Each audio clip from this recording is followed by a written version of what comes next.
닫혀진 마음에 주님의 사랑은 빛이 되어 만져주시고, 절망의 땅에도 주님의 사랑은 그의 나라 보게 하시네. 지나간 날보다 허락한 오늘에 또 새로운 은혜 주시니 영원히 빛나는 그 사랑 안에서 나의 삶은 완성되어 가네. 소망 없는 인생의 아픔 속에도 내 아버지 주님의 사랑 노래하리라. 세월 지나 세상이 끝난다 해도 나 오직 주를 찬양하리라.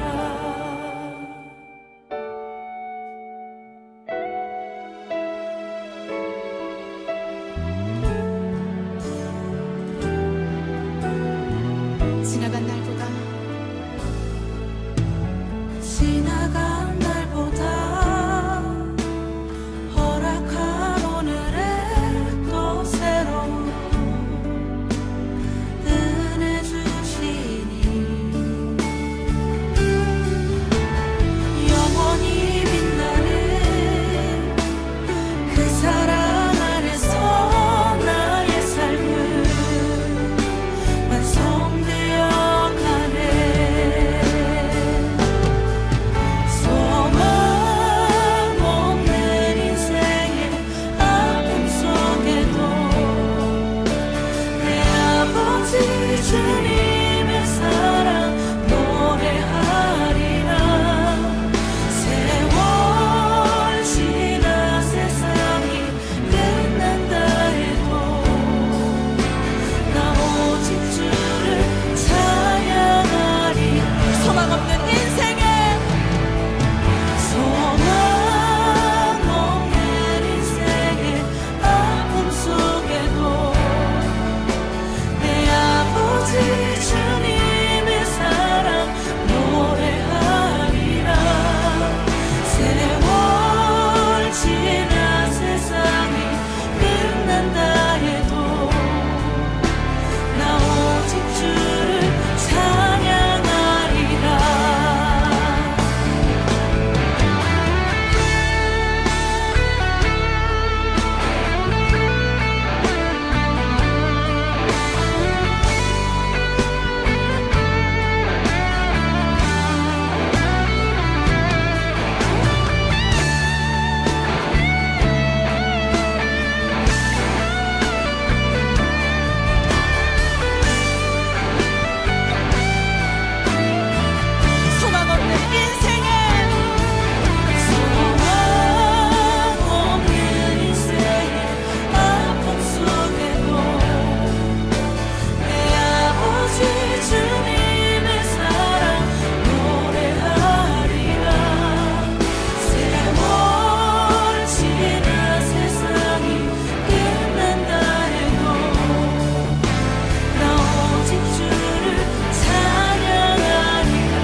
주를 찬양하리라. 나 오직 주를 찬양하리라. 나 오직 주를 찬양하리라.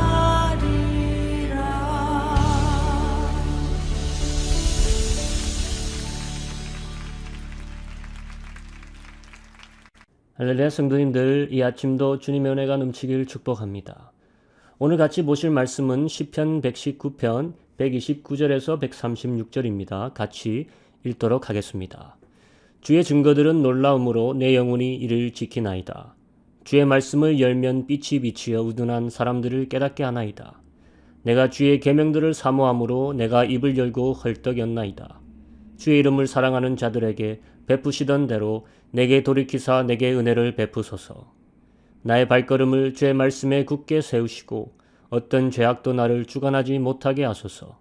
사람의 박해에서 나를 구원하소서. 그리하시면 내가 주의 법도들을 지키리이다.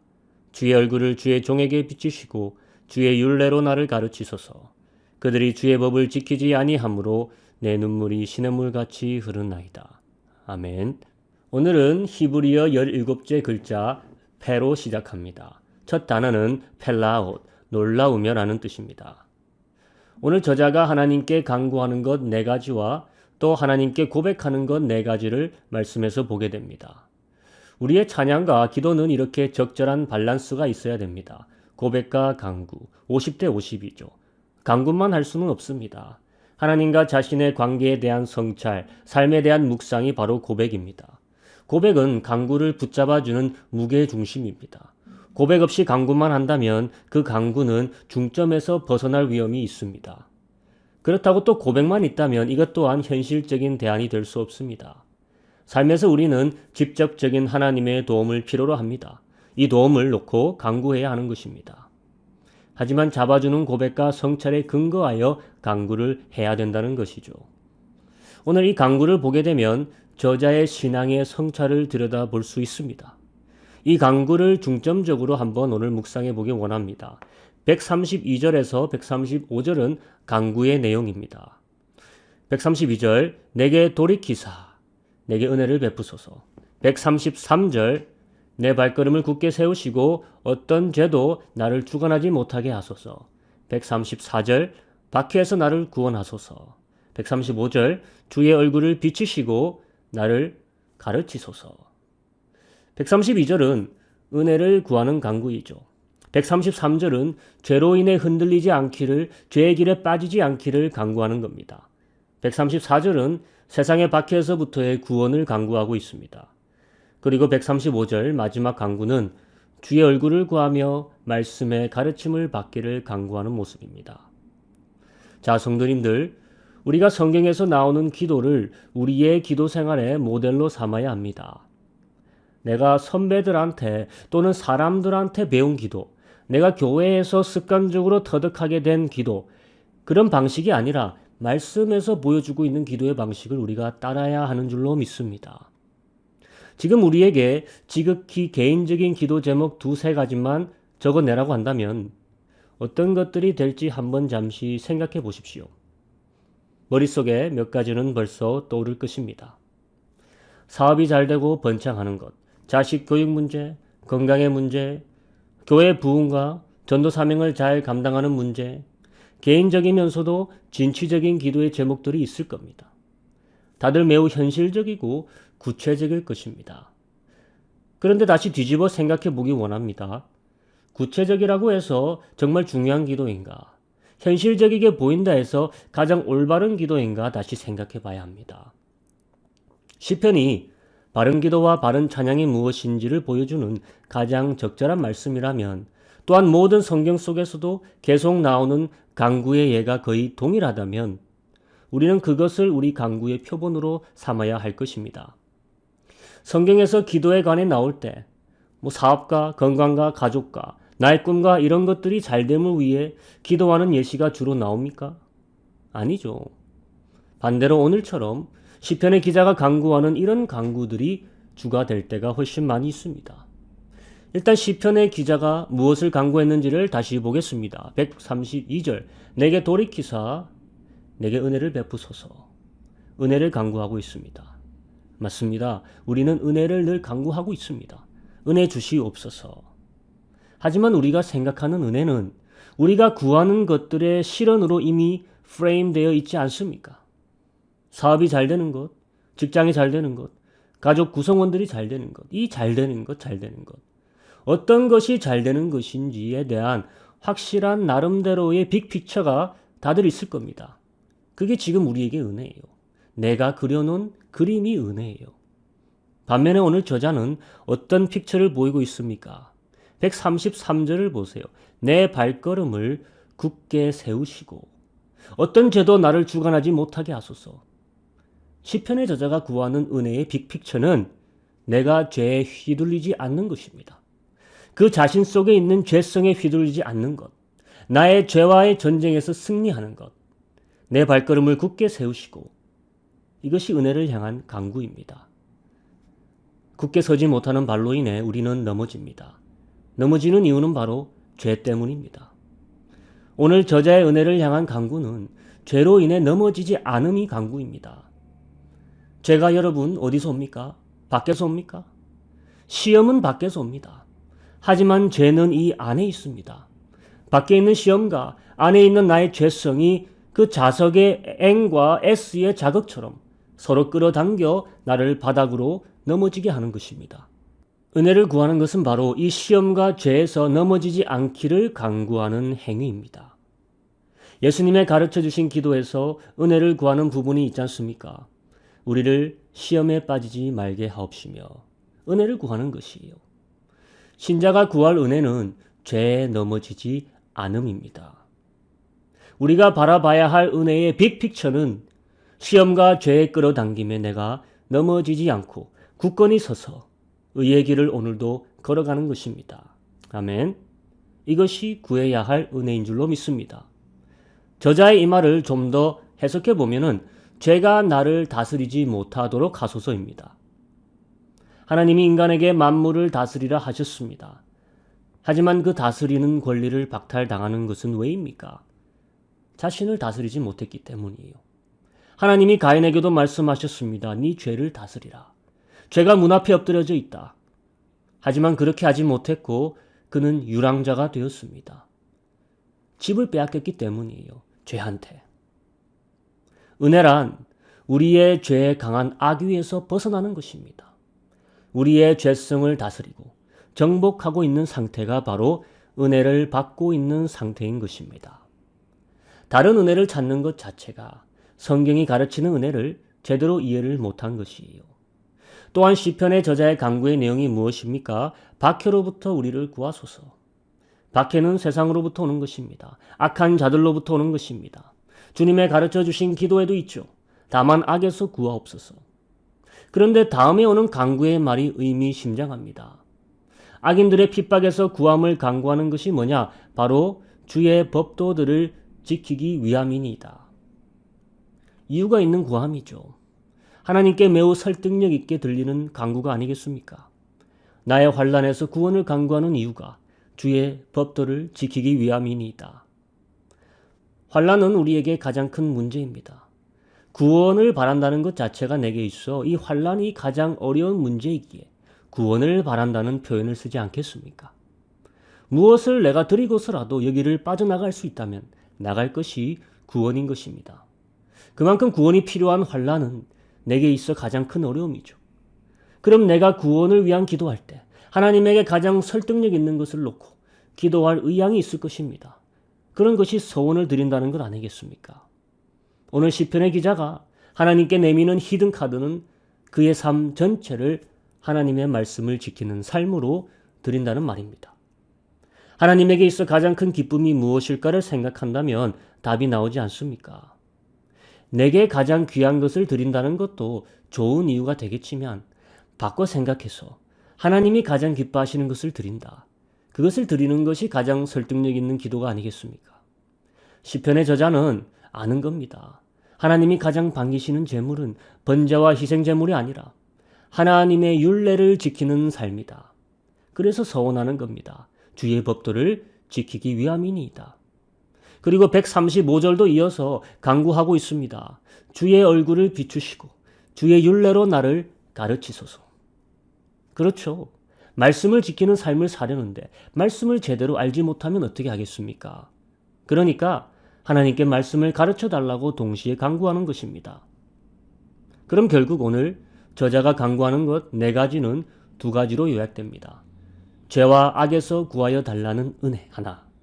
그래서 내가 주의 말씀을 지키겠고 지키기 위해서 말씀에서 주의 얼굴을 비추며 가르쳐 달라는 은혜 2. 이런 기도가 성경에서 우리에게 보여주는 기도이고 우리가 모델로 삼아야 할 기도인 줄로 믿습니다. 오늘 기도하실 때 내게 있어 은혜가 뭐였는지 다시 한번 생각해 보는 시간을 가지면서 오늘부터 내가 바라는 은혜를 성경에서 말하는 은혜로 재조정할 수 있게 되길 기도합니다. 세상에서의 시험과 내 안의 죄로부터의 자극에 이끌려 넘어지지 않고 굳건히 서나갈 수 있도록 그런 은혜를 간구합니다. 오늘도 우리 모두 그런 은혜가 필요한 줄로 믿습니다. 악으로부터 우리를 구원해 주시기를. 그래서 우리가 하나님의 말씀을 배워서 지킬 수 있는 은혜를 위해서 오늘 하루 간구하며 나가기 원합니다. 같이 기도하겠습니다. 하나님 아버지 감사드립니다. 우리 성도님 드립니다.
내 안에 가장 귀한 것 예수를 알미라. 그